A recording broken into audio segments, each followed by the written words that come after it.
Morning, everyone. We're hiking up the mountain over to Santo Tomas, and I thought I'd take the opportunity to talk a little bit about, today we'll talk about money matters in the Philippines. Of course, that could apply everywhere because it's very similar no matter where you have. It's what you make versus what goes out, what you spend. So, and here in the Philippines, my experience has been that a lot of expats come over and they have the Western mentality, and then people look at you as you're well-to-do here, and which causes you to think, well, I'm well-to-do and I can spend this and that, but you don't understand that money does matter. Now, if you've got 5-10 million US dollars, you may not have too much to worry about, but a lot of people come over here retired and they're on a $1,000, $1,500, $2,000 pension, which you can live on and do, well over here. I would say, because that's the other question people always ask me, or I hear online, can I live on 500 in the Philippines? Depends where and how you want to live. But the short answer is definitely. Here in the province where I live in Brocktock, Iloilo, I would say maybe 75% of the population lives on that. So you're probably not going to have a car. You're probably not going to go to a resort every month, or maybe once a year possibly. So it really depends on the quality of life and what you're used to doing. I mean, if you want to go out and get pizza every week and you want to continue living like you did in your country, well, 500 is really not going to cut it. I think it really starts, if that's your lifestyle, around 1,500 to 2,500 starting point, where you can do that. You can have a fair amount of the Western lifestyle. So that's my opinion there. Same when I lived back in America. Could you live on 1,500, a couple grand a month? Yeah, certainly. But what would be the quality of your life and what would you be doing? That's something else. Now, if you want to run around and go out to eat every night and go shopping every week, a couple times a week in America, you're probably, 4, 5, 6, 8,000 a month on up. That's the other thing I get over here is people are misunderstood because in America you get paid, 15, 20, 25, 30 bucks an hour and more. Depends on the job that you do.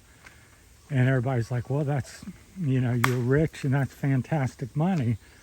But over in America, you got to understand, it's like my grocery bill was probably a minimum of 700 to 1,200 high every month. That's just groceries. My fuel bill for gassing up weekly was probably $125, $150 on average, just to get gas every week.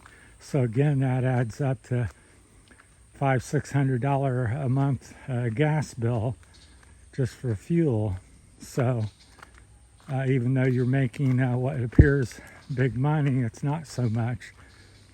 And so what happens over here is people get over here and they're, 1,000 pesos is like $18. Well, that's not that much in America, but you got to realize you're not in America, and if you're on limited income, you're be only making peso if you make any money over here. So people will get involved and rush into relationships and businesses and purchasing houses, and that's where the trouble starts, and they're overspending because they've come over here and they've got 5 million pesos or some, big number that's over here. It's a big number.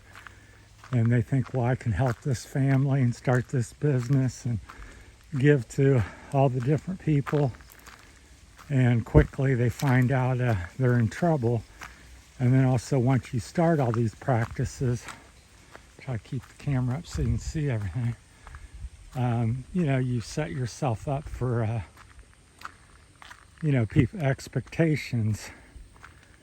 So, but here's the countryside. I'll just show you as I start up the hill. Been walking about a kilometer up the road here.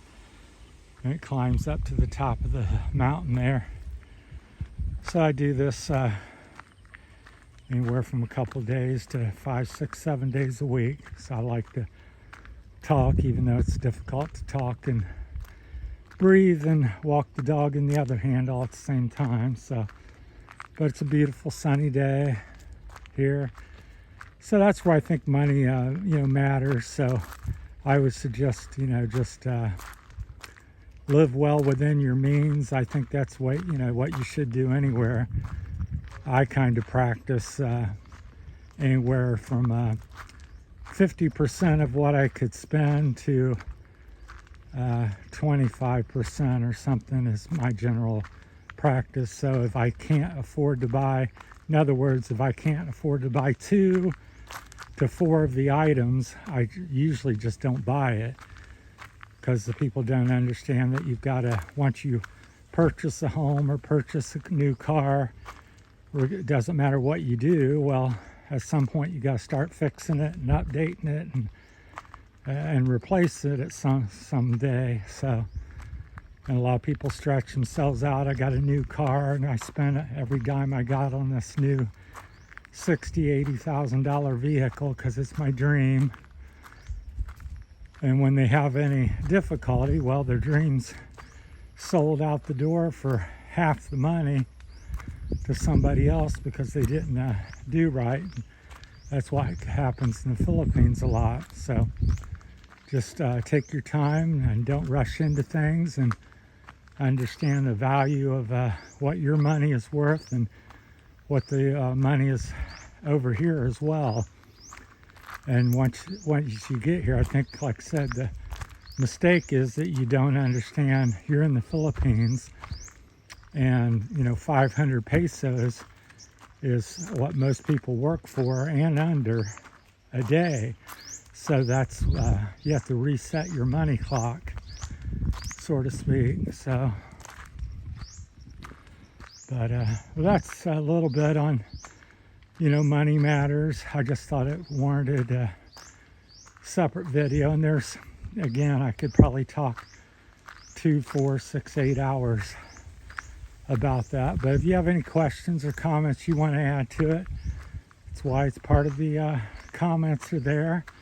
Feel free to jump in and say, I think something else, or I want to add something. Go ahead and chime in, because I don't want to make the videos an hour, 2, 3 hours long. So if people want to start talking about it and it warrants another video, or we can talk about it in the comments, that'd be great. So anyhow, I'll kind of pan around here one last time before I say goodbye. So it's just beautiful. Thanks to all the new subscribers, and channels growing and steadily. So thank you, everybody. Talk to you later.